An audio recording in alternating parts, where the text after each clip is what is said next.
Maksudnya belajar yang benar tentang Islam tuh harus di Madinah atau di Mekah gitu.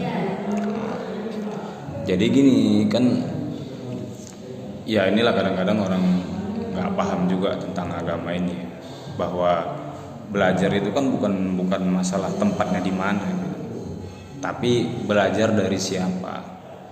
Nah, orang-orang kan sadar nggak kalau dulu itu setelah Rasulullah wafat itu kan sahabat-sahabat itu kan pada mencar, pada pergi ke berbagai daerah, atau bahkan sebelum Rasulullah wafat juga mereka sudah melakukan dakwah kan ke beberapa negara. Banyak lah contohnya. Ya sahabat Nabi kayak Ibnu Abbas saja meninggalnya juga bukan di Madinah kan. Beliau setelah Rasulullah wafat itu kan ke Thaif, meninggal di sana. Bahkan Bilal muazzinnya Nabi setelah Rasulullah wafat perginya ke Damaskus, Suriah. Dan di sana mereka mengajarkan ilmu-ilmu itu juga. Abu Ayyub Al-Ansori misalkan, bahkan jauh kan ke Konstantinopel sana di negara Eropa atau Istanbul. Banyaklah Amr bin As misalkan di Mesir, bahkan dia yang membuka Mesir. Abdurrahman bin Auf itu di Madinah memang.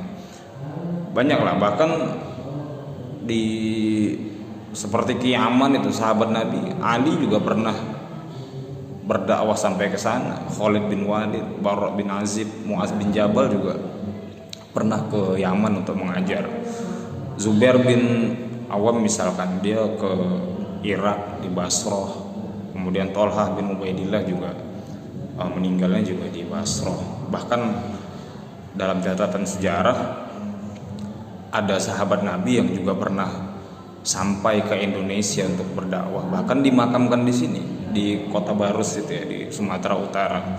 Syekh Mahmudin Abdurrahman bin Muaz bin Jabal sampai ke Indonesia. Nah, mereka ini kan pergi keluar daripada Madinah, keluar dari kota Mekah, yang kemudian mengajarkan ilmu yang mereka dapat daripada Rasulullah Shallallahu Alaihi Wasallam.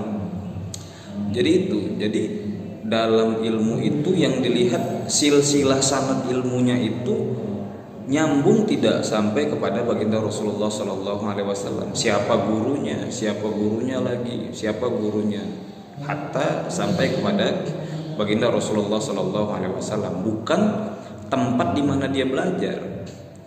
Nah, kalau berbicara itu kan Makkah Madinah saja contohnya, misalkan hari ini mazhab resmi negaranya mazhab Hambali, Ahmad bin Hambal. Beliau orang Baghdad, orang Irak. Kenapa tidak bermazhab Maliki yang memang dari lahir sampai meninggalnya pun di Madinah? Nah, ini kan persoalan lain. Secara teologi misalkan Ibnu Taimiyah itu kan bukan orang Madinah juga, bukan orang Arab juga. Beliau lahirnya di Haran, Turki ya. Meninggalnya di Damaskus. Siapa lagi misalkan panutan orang-orang itu dalam bidang hadis, misalkan si Albani itu dia pun orang Albania ya, orang Albania, meninggalnya pun di Yordan, Amman. Pentolannya misalkan pendiri Arab Saudi Muhammad bin Abdul Wahab itu kan dari Najd juga, bukan orang Madinah juga, bukan orang asli Mekah, asli Madinah. Nah, jadi itu yang penting itu bukan masalah tempat, tapi yang penting itu adalah apakah sanad atau silsilah keilmuan yang dia terima itu bersambung kepada gurunya, sampai kepada para sahabat dan sampai kepada Rasulullah Shallallahu Alaihi Wasallam. Jadi gitu kurang lebih.